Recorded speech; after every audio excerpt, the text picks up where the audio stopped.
You're just a cash cow. Who would marry a dull guy like you otherwise? My wife looked down at me with a twisted smile. I let out a bitter laugh at her cold words. I work for a major manufacturing company, and one day, I was asked to transfer overseas. The expression on my boss's face conveyed both expectation and guilt. He seemed to feel a mixture of wanting to entrust me with the job and concern about the burden it might place on me since I had a family. Will you come with me on the transfer? As soon as I asked my wife that after returning home, she lifted her head and glared at me sharply. No way, I'm not going. You can just go alone. She didn't stop there and went on to say something unbelievable. Stop joking about wanting me to come with you. I'm divorcing you. I was shocked that she jumped from talking about the transfer to divorce.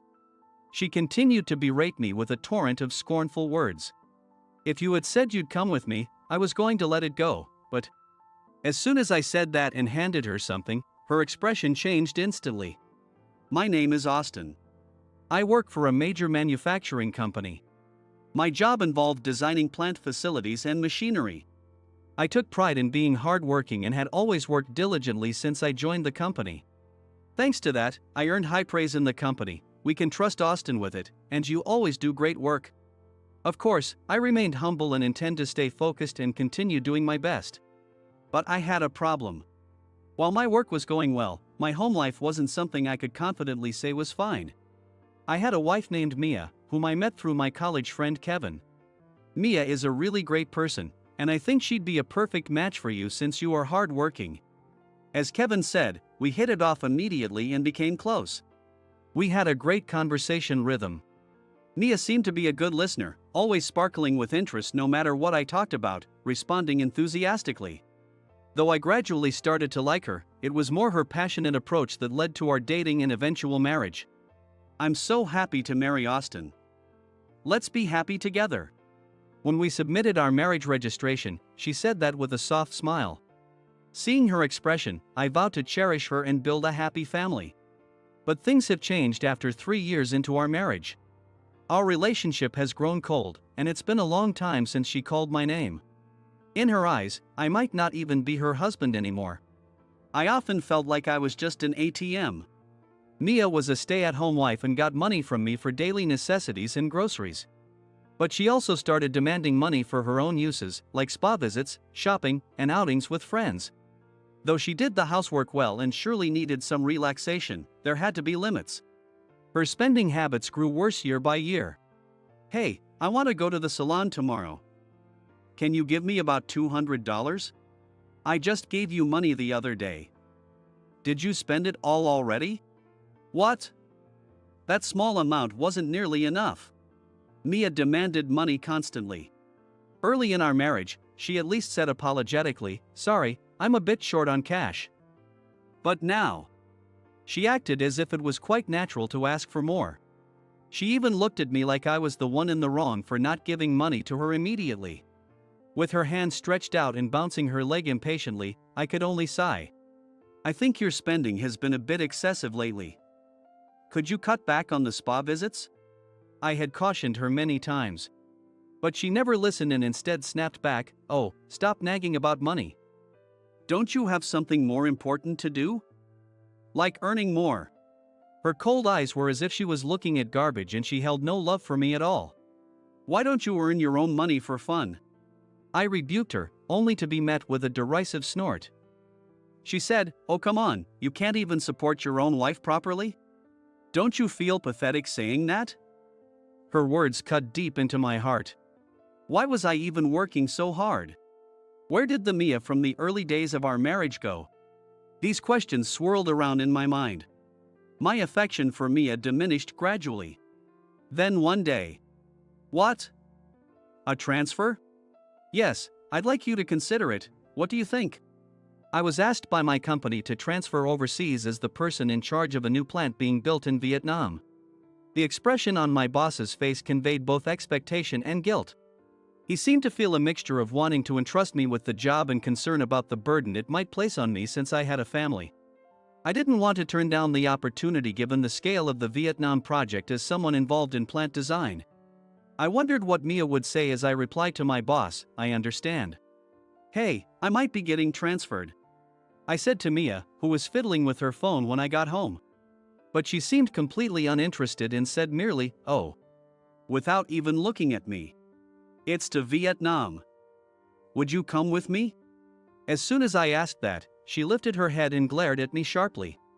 "No, I'm not going. You can go alone." Her voice was cold and cutting and made it clear she meant it. She returned her gaze to her phone as if the conversation was over. "Are you really that against coming with me?" I asked, and she snorted with laughter. "If it were New York or Los Angeles, maybe I would come. But Vietnam? I wouldn't go there even if you begged." She didn't stop there and went on to say something unbelievable. "Don't ask such obvious questions. Seriously, stop joking about wanting me to come with you. I'm divorcing you." I was shocked that she jumped from talking about the transfer to divorce. She seemed almost pleased and said, "When we divorce, make sure you give me my share of the assets. Your salary from the manufacturing job is good, so I should get a decent amount." I wasn't particularly surprised and let out a covert, bitter smile. It was a predictable answer, in a way. Did she really think the divorce would go smoothly? If so, she was quite naive. Did she think I didn't know anything? "If you had said you'd come with me, I was going to let it go, but..." I said and turned my back to her and pulled something out of my bag. She couldn't see what I was doing, so she must have looked puzzled. "What? What do you mean?" I threw what I had taken out. It was a thick envelope. "Huh? I don't understand." She grumbled as she opened it. Her voice included irritation and confusion. But when she saw the contents, she fell silent. Inside were numerous pieces of evidence of her secret meetings with Kevin. Photos captured them smiling at each other, arm in arm like real lovers. And disappearing into the bustling city together, they were clear proof of their infidelity. When I looked at Mia, her face was as pale as if she had jumped into a pool on a cold day, and her lips were trembling. A mutual friend had told me they might be having an affair, so I had hired a detective agency to investigate, albeit half believing it. At first, I couldn't believe it. Kevin introduced Mia to me, so I believed that he wouldn't do something like that. Despite my trust, the investigation proved otherwise. "You've been seeing him since before we started dating? Have you two been deceiving me from the beginning?" It was Kevin who introduced me to Mia, and Mia, who seemed so happy during our first meeting. What were they really feeling? Maybe they both thought I was a fool all along. As I confronted her, Mia's face, which had been pale, gradually regained its color. She seemed to decide to stop making excuses and just admit it. "That's right, you're just a cash cow. Who else would marry a dull guy like you? I've only ever loved Kevin." Her passionate pursuit of me was just a strategy to secure a cash cow. All the time she listened to my stories with interest and said sweet things like, "I'm so glad I met someone like you," were just an act. While Mia's actions were despicable, I was also foolish for completely believing her. I lacked judgment. Her insults filled me with a mixture of frustration, anger, and sadness. "Then you should have married Kevin." My voice was dark and sunken, and it even surprised me. Our marriage had been cold even before the investigation, and I didn't feel despair when her affair was revealed. However, I was more shocked than I expected. Maybe it was my pride that was hurt. "Oh, Kevin's handsome, but he didn't earn as much as you, so I didn't think he was suitable for marriage. But now he's earning a lot against my expectations." Mia's bitter tone implied that if she had known Kevin would be so successful, she would have married him from the start, and not me. Kevin probably introduced us with financial motives. The money Mia took from me for spa visits and shopping was used to have fun with him. Mia's tirade continued, "Without you in the way, I could marry Kevin right away. So go to Vietnam or wherever and get out of my life." Her face twisted with anger and bared teeth, and looked like that of a demon. "Are you listening? Divorce me immediately." Her irresponsibility made me sigh deeply. That must have angered her, so she screeched, "Are you mocking me?" Her shrill voice pierced my eardrums and caused a sharp pain. I wanted to cover my ears but knew it would only provoke her further. "Fine, let's divorce." I told her I would hire a lawyer and demand alimony from her and Kevin. She smiled smugly. as if she had been waiting for those words. Fine, Kevin will easily pay the alimony. He earns more than you anyway. With a confident tone, she started packing her things into a suitcase. I've already left some essentials at Kevin's place. I don't need anything left here, so throw it all away. She left the house with a spring in her step, as if she might start skipping. The door closed with a loud bang. I felt an indescribable emptiness and couldn't move, as if my feet were nailed to the floor. I packed my belongings and sent them to my parents' house, disposed of Mia's remaining things, and moved out. I tried to leave no trace behind. I hoped this would allow me to leave for Vietnam with a lighter heart. But the bitterness of Mia's words and the pain they caused still lingered deep inside. Austin, we've been waiting for you. At the airport, Rachel, my coordinator and secretary, was waiting for me. As soon as she spotted me, she waved with a bright, sparkling smile. She was proficient in languages, not only Vietnamese but also most Southeast Asian languages. Her parents were backpackers who traveled around Southeast Asia with her, so she learned many languages from a young age. Well, most of what I know are local slangs, she said with a laugh. I slowly shook my head at Rachel's modesty. No, still it's really impressive. I'll probably be relying on you a lot for this project, so I appreciate your help. She smiled proudly when she heard me and said, leave it to me. Amidst the unfamiliar surroundings, I kept in touch with my lawyer in the States to proceed with the divorce and related matters with Mia. Eventually, the divorce was finalized, and I managed to get alimony from both Mia and Kevin. Finally. I couldn't help but mutter when I received the news from my lawyer. The realization that I was finally divorced brought a rush of relief. At the same time, a wave of sadness hit me. The fact that I had been deceived still deeply stung. At times like this, I had an irresistible urge to drink. I just wanted to drown my sorrows in alcohol. Do you know any good places to drink? Somewhere comfortable for a foreigner would be great. When I asked Rachel, she brightly said, I'll join you, and took me to a local eatery. The Vietnamese owners were her foster parents. My real parents were killed in a robbery when I was 15. She prefaced so in her eyes staring off into the distance. There was a mixture of nostalgia and sadness in her expression. Without relatives to take her in, she had no place to go back to in the States. When she was desperate and unsure of what to do, she was taken in by a Vietnamese couple since they were friends of her parents and they raised her until she became an adult. I applied for this interpreter job to repay them. This is my way of showing my gratitude. She smiled gently as she looked at her foster parents. They were busy serving other customers and cooking. But their faces showed they genuinely loved their work. According to Rachel, their eatery was soon to be demolished for urban redevelopment. Their regular customers protested. But the couple couldn't afford to relocate because they had spent so much on raising Rachel. That's why I want to use the money I earn from this job to help them open a new place. It's the least I can do to repay them. I see. Hearing Rachel's story filled my heart with warmth. Mia and Kevin, those money-hungry people, no longer mattered to me. They faded from my mind, and my heart felt lighter. Austin, please eat a lot. Everything my parents make is really delicious. As I listened to Rachel's amusing stories from her travels around Southeast Asia, I enjoyed the delicious food and drinks. The taste was indeed something I'd want to come back for. I glanced at Rachel. I renewed my resolve to do my best on this project to support her filial piety. I worked tirelessly, and finally, the Vietnam plant was nearly complete. I owed much of the smooth progress not only to myself but also to the other employees and especially Rachel. Her local knowledge and efforts in dealing with the authorities and related companies were invaluable. When she was working, there was a fire of passion burning behind her eyes, and seeing it made me work hard and think, I'm going to work hard too. Her contributions were immense as a secretary, interpreter, and liaison between the company and external entities. When the project ended, Rachel's contract would also end. I knew this from the beginning, but I felt increasingly complex emotions as time went on. I wanted her to continue using her skills and didn't want it to end here.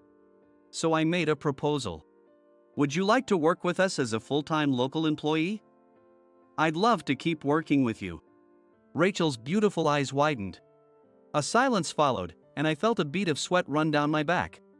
Would she reject the offer? As I thought that, she smiled warmly. Yes, I'd love to. Thank you so much. I sighed in relief and felt grateful. Now I can repay my parents. Rachel said, her eyes softening with thoughts of her foster parents. Although it was a local hire, she would earn a salary comparable to that in the States as our full-time employee. This would allow her to make more money and bring her dream of relocating her parents' restaurant closer. Seeing her so happy warmed my heart as well. Rachel, with her friendly and cheerful personality, quickly fit in and made friends with the local employees from the States. During breaks, everyone was eager to hear her travel stories. Rachel answered with a smile and made the workplace atmosphere much more pleasant. Of course, when it was time to work, everyone focused on ensuring the project's success. I could feel the rising morale around me. 3 years after I arrived in Vietnam, the factory was completed. It felt both long and short. No, with my relentless efforts, it felt like time had flown by.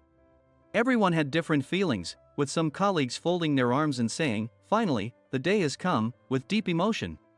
The spotless white exterior of the factory stood out brilliantly under the blue sky, almost shining. There was also a cafeteria for the workers. Rachel's foster parents were there and looking happily at the factory among the employees. Rachel was talking to them, though I couldn't hear from a distance. I could tell it was a pleasant conversation from their relaxed expressions. It was likely about the cafeteria. Yes, when I heard that they were looking for a new restaurant, why don't you join us in the factory cafeteria? Their cooking was excellent and well regarded locally. Some of the local employees from the States had also been there to eat and all raved, "That place is really delicious." Since I'd considered how to ensure their wonderful cuisine continued, I asked them to provide recipes and train the cafeteria staff. My parents were thrilled with your proposal. They said they'd be honored. They were putting on a brave face for their customers but often felt down after work. Seeing them smile genuinely again made me so happy. Rachel said, tearing up. Her words carried a depth of her struggle I couldn't fully understand. Her tears reflected both relief and joy. I almost reached out to wipe them away but stopped myself, quickly retracting my hand. Rachel didn't seem to notice and continued with a smile. "I think working in the factory cafeteria will earn them more than opening a new place elsewhere. Now we can always enjoy their recipes. It's the best outcome." Thank you. Her gratitude made me feel a bit shy. Later, the factory's opening ceremony took place. As the MC spoke, I looked around discreetly. I didn't want to stand out by moving my head too much, so I observed with just my eyes. Not only employees and construction workers attended, but even the Vietnamese minister. Various international media were present and that emphasized the project's significance. The venue was buzzing with activity. The sounds of cameras clicking and pens scribbling notes were heard from everywhere. This is quite the crowd. I didn't expect such a large ceremony. Rachel whispered to me. I nodded in agreement. A few days later, I received an unexpected call on my phone.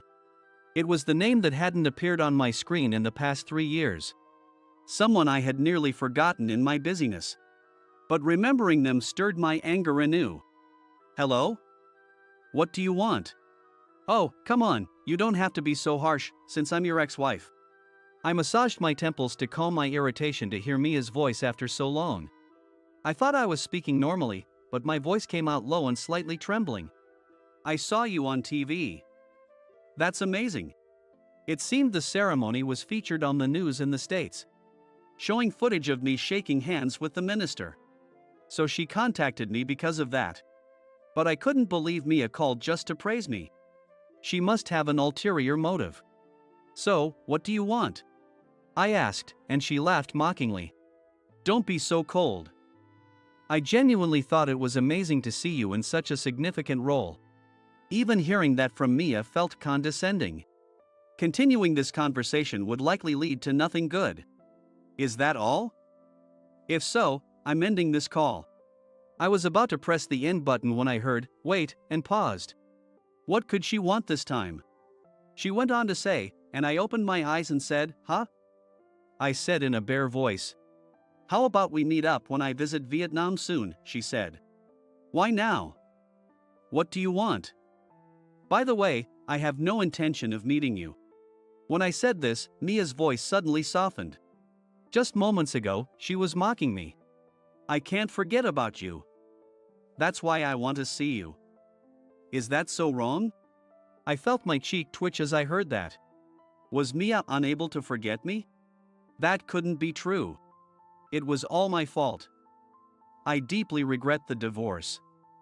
I dream about you almost every night.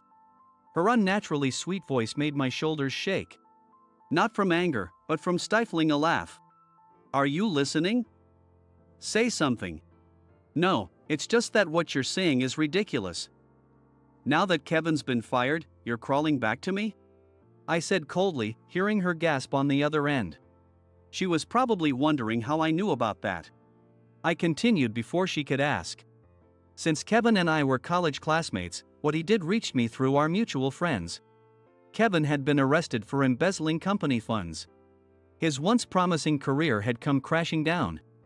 A classmate who knew about my divorce informed me that Mia was dragged down with him. Mia had always been a big spender, even when we were married. And Kevin had similar habits. The embezzlement was undoubtedly to fund their lifestyle. Mia was silent. The silence was so long that I wondered if she had hung up, but the screen still showed in call. After confirming that, I continued speaking to drive the point home. You chose to switch to Kevin, so now you need to take responsibility and stay with him, debts and all. I heard a groan from her end. Then, Mia began to scream. I'm tired of being poor. The embezzlement was his doing, not mine. Why do I have to suffer for it? I pulled the phone away from my ear, but her shrill voice still pierced through. I'm telling you that I'll take you back. You should be grateful. Vietnam has some great places like Da Nang or Hanoi, and I'll come there for you. She had the nerve to speak condescendingly even at this time. I took a deep breath and said, don't ever call me again. I'd rather quit my job than get back together with you, before hanging up. My heart was racing despite not having exercised, and I took several deep breaths to calm down. Rachel was working nearby and looked at me with concern. I hunched my shoulders, feeling her gaze. Sorry for showing you something embarrassing. It's about lunchtime. How about we go to the cafeteria? Rachel didn't ask about the call and responded cheerfully with a big yes. She called out to the other employees, stood up, and stretched. 2 more years passed, and a certain feeling had grown within me. I found myself thinking about Rachel more and more. Her dedication to the company and her foster parents' well-being captivated me. Her kindness and selflessness made me want to protect her. If I wasn't being too self-conscious, I felt that she also had special feelings for me. Despite being asked out by several men, she always declined, but she eagerly showed me the best local places whenever I asked. It was hard not to notice. I like you. Would you like to be my girlfriend? I made up my mind and confessed to Rachel, and she nodded with a deep blush. Actually, I've been interested in you since we first met. Otherwise, I wouldn't have taken you to my parents' restaurant. Her face turned even redder as she spoke. My cheeks heated up, and my heart pounded loudly. I placed my hand on my chest, worried that she might hear my heartbeat, and she chuckled softly. We decided to go to the cafeteria and tell her foster parents about our relationship. Would they be surprised? Or would they say, you can't have our daughter? Their reaction was entirely different from what I expected. They seemed almost exasperated but happy, as if they were saying, it's about time you two started dating. 2 more years passed, and I was set to return to the States. Rachel wasn't beside me. Leaning on my elbow, I stared out the airplane window. Austin. As soon as I arrived at the airport, I heard a bright voice calling my name. Turning towards the voice, I saw Rachel waving at me with her pregnant belly prominent. Our relationship had blossomed, and we got married and lived happily. Then, Rachel became pregnant. She worked in Vietnam until her maternity leave and then returned to the States to prepare for the birth. I want to give birth here. Is that okay? She had said that initially, but her foster parents persuaded her that it would be better to give birth in the States. So she stayed at my family's house to await the baby's arrival. Are you okay to come to meet me though you're in your final month? How's your belly? Didn't you bump into anything? I'm totally fine. You're worrying too much. Your mom and dad came with me. Rachel laughed, and my parents, who were standing behind her, nodded in agreement. With relief, I took her hand and said, "Let's go home."